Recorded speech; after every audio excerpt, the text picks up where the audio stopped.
वही गोस्वामी तुलसीदास जी कह रहे हैं कि जब अंतर्गत प्रकाशित हो गया और दिवस हो गया और अंतर्गत में प्रकाश हो गया तब अंतर का नेत्र खुल गया। जब अंतर में प्रकाश हुआ तब अंतर का नेत्र खुल गया और जब अंतर का नेत्र खुल गया तो क्या हुआ? प्रमाण होने का बच्चे को मिल गया। और वही प्रमाण स्वरूप को समय तुलसीदास जी क्या कह रहे हैं कि योग नहीं विमल विलोचन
ये प्रमाण है। लोग कहते कैसे तुमने उसको कैसे पहचाने, क्या करें? परिणाम होंगे कि जब वो मिला सुंदर रुचि पैदा हुई, रस प्रेम पैदा हुआ, सुंदर खुशबू निकली पानी के रूप में,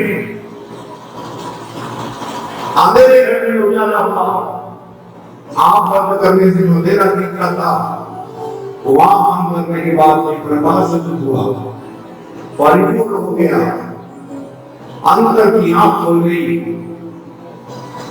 और बता रहे थे स्वामी जी कि संतों की वाणी दिखाई पड़ेगी कि हकीकत में क्या लिखा है, नहीं तो केवल आप देखोगे कि कुछ लिखा है, अक्षर ज्ञान तो कर लोगे, लेकिन वास्तव में जो उसका ज्ञान है उसका पता आपको नहीं लगेगा। इसीलिए पढ़ते पढ़ते बुद्धे हो गए, कुछ बुद्धे होकर भी चले गए और कुछ होने जा रहे हैं, लेकिन उनको ये पता नहीं लग पाया कि इसमें लिखा क्या है। मन और बुद्धि की कम नहीं है जो उसकी अर्थ को आप जान सकते। मन और बुद्धि जहाँ समाप्त होती है उसके बाद उसका अर्थ मिलना आरंभ होता है। जो मन और बुद्धि के इतनी ताकत नहीं है कि कोई अंदर की आंख को खोल दे। इसलिए आवश्यक है कि ऐसे सत्यों की खोज के लिए सबसे जरूरी काम जो है वो करने की आवश्यकता है। इसलिए कहा है अन्य संतों ने भी first and foremost essential devotion of the truth, पहला और सबसे आवश्यक कार्य है सत्य की भक्ति करना, और वो करने से पहले आपका काम है उसको खोजना और फिर बाकी का काम को खुद कराना चाहिए। आप अपने पिता की कोई आवश्यकता नहीं, वो सारा काम उसका है, वो खुद कराएंगे। जैसे करने लायक होंगे वैसे कराएगा, लेकिन करने नहीं छोड़ेगा, कराना छोड़ेगा, बीच में नहीं छोड़ेगा। वही कुछ तुलसीदास जी कह रहे हैं कि जब तक की आंख खुल गई तब रामचरितमानस के अंदर जो गुप्त और प्रकट रस रहस्य है वो दिखाई पड़ने लगेगी अंदर की आंख से, ना बोलते नहीं। और जब तक अंदर की आंख नहीं खुली है तब तक प्रकट रस आप नहीं समझ पाएंगे और गुप्त रहस्य भी नहीं समझ पाएंगे। ऐसा आपने स्वयं कहा, ऐसा संगठन ने पार्वती से कहा, ऐसा काल ने विरोधी से कहा, ऐसा काल ने हरद्वार से कहा, ऐसा भगवान राम जी ने लक्ष्मण हनुमान जी वर्तमान से कहा है। विचार इतने लोग गवाही दे रहे, विटनेस दे रहे हैं, जिस प्रमाण की ऐसे ऐसे लोग विटनेस दे रहे, गवाही दे रहे, प्रमाण दे रहे, जब तक अंदर की आंख नहीं खुलेगी रामचरितमानस से प्रकट नीति की देख नहीं पाओगे और अप्रकट भी नहीं देख पाओगे। और जब आंख बन जाएगी तो प्रकट भी देख लोगे और अप्रकट भी देखेंगे। सूझ रामचरितमानस जो बुद्ध प्रकट ज्ञान हो गई। इजाजत नहीं देते हैं तुमको पढ़ने की जब तक तुम्हारी आंख नहीं अंदर के खुल जाए। जब आंख अंदर के खुल जाएगी तो पढ़ने के लायक बन जाओ और उसके बाद पूजा का आरंभ होगा। उससे पहले पूजा का आरंभ हो ही नहीं। तो तब तक जो कुछ भी कह रहे हो और समझ रहे हो बता रहे हो सब निरर्थक है।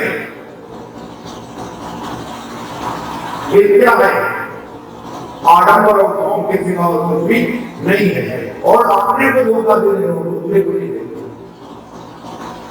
हो। उसके प्रमाण तुलसीदास फिर आगे बताते हैं कि कैसे दिखाई पड़ेगा और क्यों नहीं दिखाई पड़ता। अगर कोई पूछे आपसे कि जहां बैठे हो इसके नीचे धरती में क्या क्या है तो आप बोलोगे दिखाई नहीं पड़ता। यही बोलो। फिर वो पूछे तुम्हारे आंख हमें दिखाई भी नहीं पड़ता, बोलो कि दिखाई क्या हमें ऊपर का ही दिखाई पड़ता, अल्लाह को कुछ दिखाई नहीं पड़ता। तो उसका उदाहरण देते हुए तुलसीदास जी ने बताया है कि कैसे इनका ज्ञान से दिखाई पड़ेगा। कि जघानुमंजनी अंजिद्रव सारद सिद्ध सुजान कौतुक देखत सैल मन भूतल मोहिनी नाम।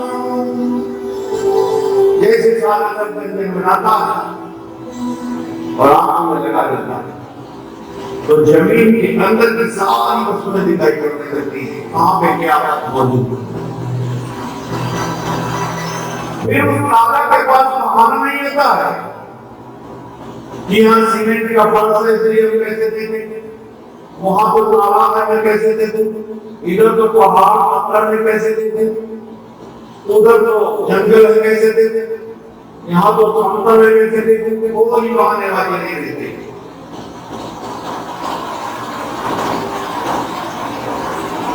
चाहे सरल हो, चाहे वन हो, चाहे समतल हो, चाहे ऊपर खबर हो, चाहे जैसा स्थान हो, हर स्थान पर उसकी आंखें उसके अंदर की वस्तुओं को देखने के काबिल हो जाता है।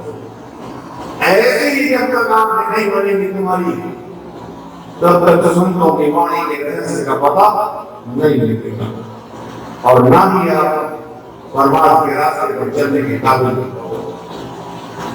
तो उसने तुलसीदास जी कह रहे मैं ब्रह्मा दिया हूं, मैंने भी ऐसा निरंजन बनाया है,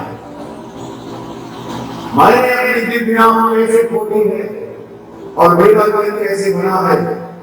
ऐसे गुरु को मिलने के बाद क्या बात किया है उसके बारे में बता रहा है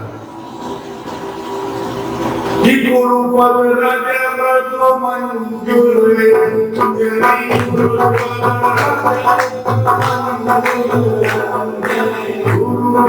रज ब्रज मंजूर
हृदय का कपाट खुल गया, अंदर में सूर्य निकल आया, सवेरा हो गया, मुंह की रात्रि का खात्मा हो गया।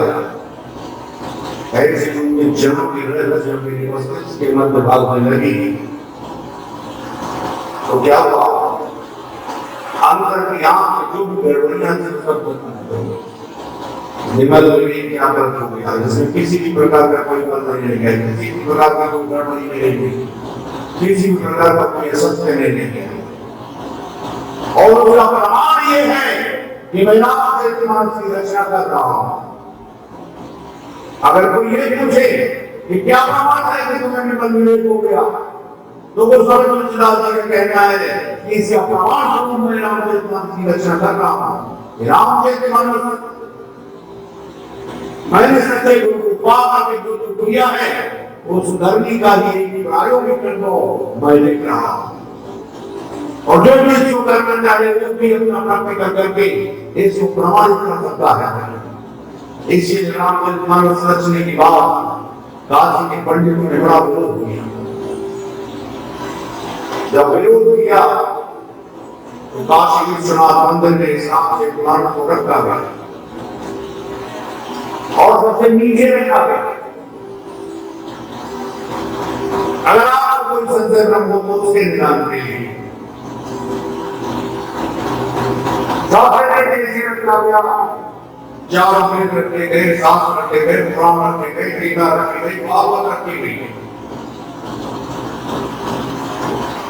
और तमाम धर्म ग्रंथ रखे गए जो अन्य धर्म के भी थे।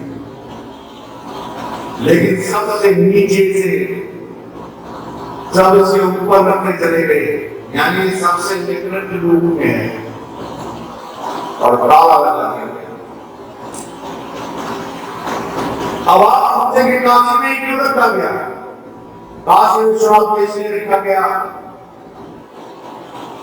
जो काशी में ही पहले इसका आरंभ किया था और ये कहकर शंकर जी ने मुझे आदेश किया और शंकर जी के द्वारा सब ज्योतिर्लिंगों में से एक काशी विश्वनाथ का मंदिर है। और इंडिया की शंकर जी की भी प्रमाणिकता है। उस प्रमाणिकता में कहां तक कही उन्होंने कि राम ब्रह्मते नाम वरदायक वरदानी रामचरित सतकोटि महान लिये सुखियानी। 100 करोड़ बार रामचरितमानस रचा शंकर जी ने, एक बार भी नहीं, 10 बार नहीं, 100 बार नहीं, 1000 बार नहीं, लाख बार नहीं, करोड़ बार नहीं, 100 करोड़ बार। 100 करोड़ मतलब 1 अरब बार। इतनी बार कोई किसी ग्रंथ की रचना नहीं। 100 करोड़ बार रचने के बाद बार निकाला, इसका विस्तार क्या है? वो बार निकाला, वो नाम निकाला और वो नाम राम नहीं है, साकार और निराकार भी नहीं है, और वो तमाम और भी नाम नहीं है जितने आप जानते हैं। इसी भ्रम को टालने के लिए उन्होंने स्पष्ट किया, राम और ब्रह्म दोनों से बड़ा वो नाम है, सर्व और विष्णु दोनों से बड़ा वो नाम है। जितने नाम संसार में आप तुमने सुने और जाने हैं, उन सबसे बड़ा वो नाम है। और उसकी नाम की खोज करने के लिए ही मनु नैन से नारायण में भ्रमण कर रहे हैं, सत्संग कर रहे हैं। इस संगति की प्रमाणिकता है उस नाम के विषय की चर्चा का समय काल है, समापन दिवस कल से चर्चा की। अभी तो यहाँ पर रामचरित मानस और सच्चरित्र की प्रमाणिकता का समय चल रहा है। सोते हुए मनुष्य को जगना कैसे है, उसका कैसे चलना है।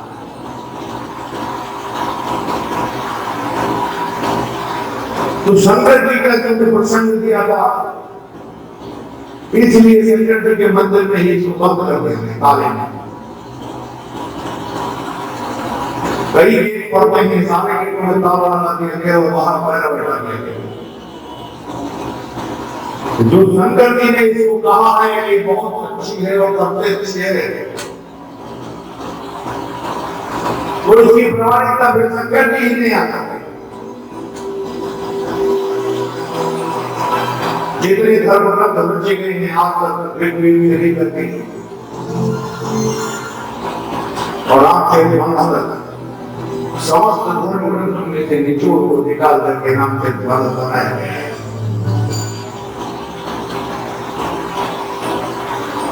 और इसकी प्रमाणिकता और इसका स्पष्टीकरण जितना स्पष्ट ये किया गया है उतना किसी धर्म ग्रंथ में नहीं। इसीलिए उसकी प्रमाणिकता के स्वरूप काशी के पर्यटकों को बड़ा द्वेष होना पैदा करने आप नहीं मानोगे तो कोई बात नहीं, बड़े बड़े विद्वान भी नहीं मानेंगे। सारे लोगों को बात लोग कब मानते हैं, जब मानने का समय गुजर जाता है। जब तक समय रहता है तब तक नहीं मानते हैं, जब समय निकल जाता है तो मानते हैं। ये धीरे धीरे इसीलिए वो बात है। तो जब काशी विश्वनाथ मंदिर को प्रातः मुहूर्त में ताले खोला गया देखने के लिए देखेंगे शंकर जी ने क्या प्रमाणिकता दी थी कि भाई ये सबसे अच्छी सर्वश्रेष्ठ सब कुछ इसमें है। मनुष्य जीवन को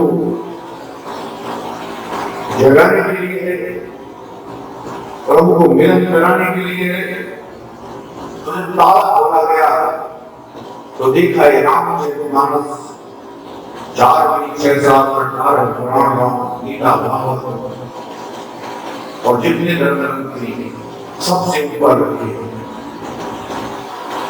और सबसे ऊपर राक्षस लिखा हुआ है सत्यम शिवम सुंदरम।